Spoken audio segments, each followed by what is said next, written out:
Hey there, I'm Rainy Zimnak, and in this episode, I'm actually going to tell you how to stay ahead of the market.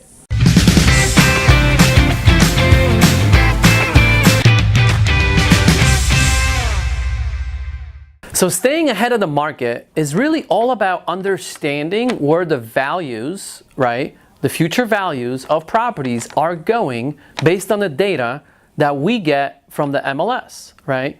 Multiple listing service, right? That's what the MLS stands for. That's why I always say, I did an episode on this, like MLS is so powerful, right? There's so much data in there. It literally tells me the future of where the market is going. And it's no different today, and it's no different a year ago, a day ago, 30 days ago, right? So when the market was going and appreciating, right, I obviously looked at the solds, right? We always want to look at the solds because that's what appraisers look at, right? There's usually the most weight being put on is to the solds because we know appraisers, that's what they can only use, right? However, as investors and agents, the way I look at it, right, I actually want to know, okay, if the sold for this, how about the pending? What are they in contract for, right? This is where we want to dig deeper, right? We want to ask the other agent who's in contract and see if they could give you, at least a range of where they are under contract right, when it's pending.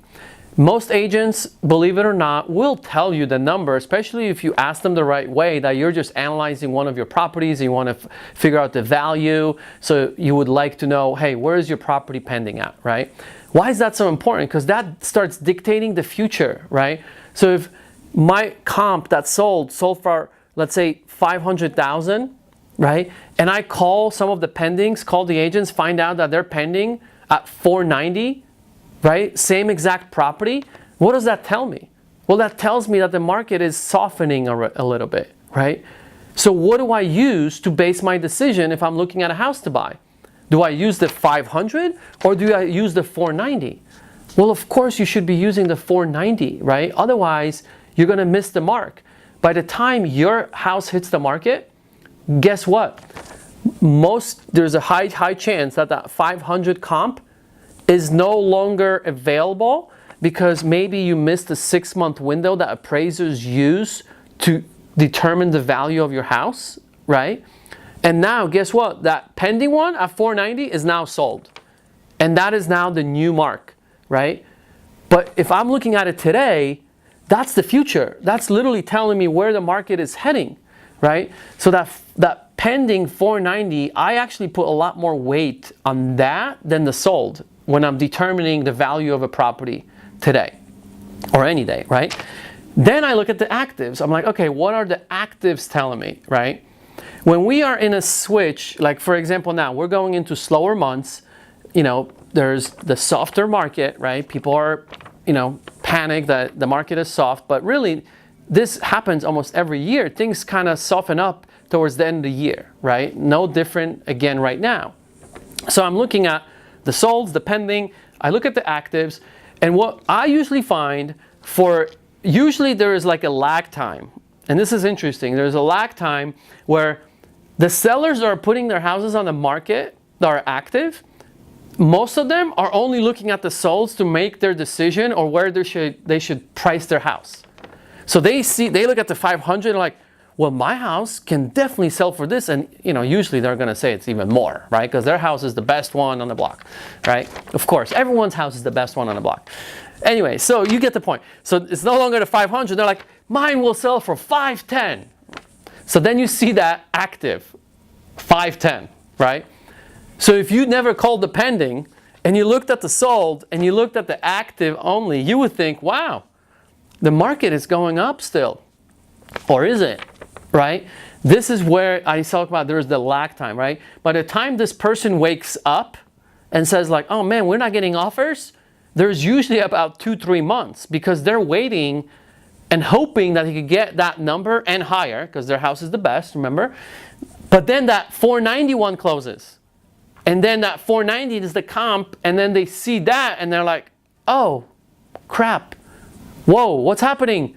Right? And then now they panic. So now they either take the house off the market because they don't want to believe that the market is softening, or they actually become realistic and they drop their price to the number that it should be, right? So this is what we're dealing with whenever there's market shifts, like we're going through in seasons or right now, right? You have to look at the solds, of course, but I put more weight on the pending, and I look at the actives, and I give, I obviously give it some weight, but not that much, because there's going to be sometimes unrealistic sellers, right?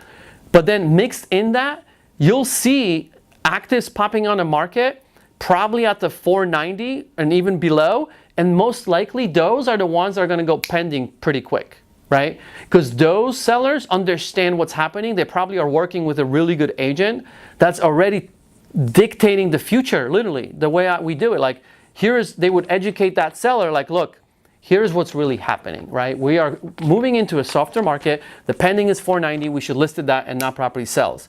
So that's how I start adjusting my analysis of, okay, what is my house worth, right?